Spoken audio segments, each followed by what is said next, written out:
Prophétie d'Abdias. Ainsi parle le Seigneur l'Éternel sur Édom.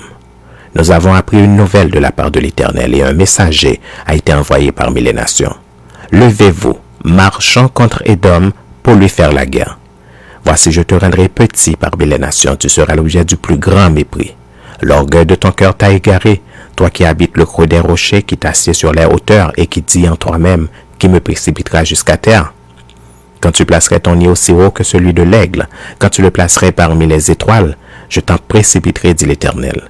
Si des voleurs, des pillards viennent de nuit chez toi, comme te voilà dévasté, mais enlèvent-ils plus qu'ils ne peuvent?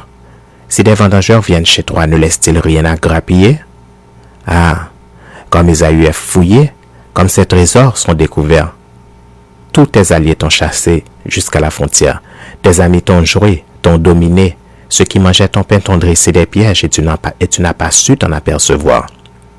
N'est-ce pas en ce jour, dit l'Éternel, que je ferai disparaître d'Édom les sages et de la montagne d'Ésaü l'intelligence?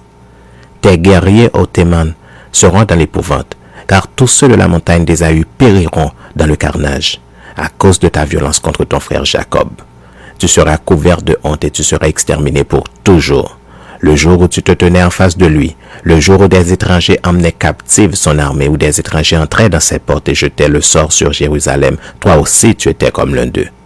Ne repais pas ta vue du jour de ton frère, du jour de son malheur.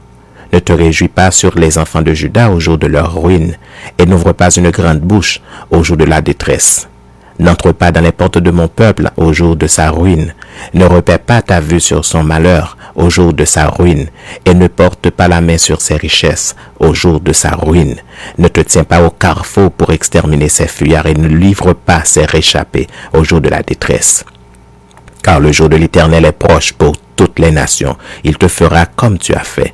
Tes œuvres retomberont sur ta tête. Car comme vous avez bu sur ma montagne sainte, ainsi toutes les nations boiront sans cesse. Elles boiront, elles avaleront et elles seront comme si elles n'avaient jamais été. Mais le salut sera sur la montagne de Sion. Elle sera sainte et la maison de Jacob reprendra ses possessions. La maison de Jacob sera un feu et la maison de Joseph une flamme. Mais la maison d'Ésaü sera du chaume qu'elles allumeront et consumeront, et il ne restera rien de la maison d'Ésaü, car l'Éternel a parlé. Ceux du Midi posséderont la montagne d'Ésaü, et ceux de la plaine, le pays des Philistins. Ils posséderont le territoire d'Éphraïm, et celui de Samarie, et Benjamin possédera Galaad. Les captifs de cette armée des enfants d'Israël posséderont le pays occupé par les Cananéens jusqu'à Sarepta, et les captifs de Jérusalem qui sont à Sépharad posséderont les villes du Midi.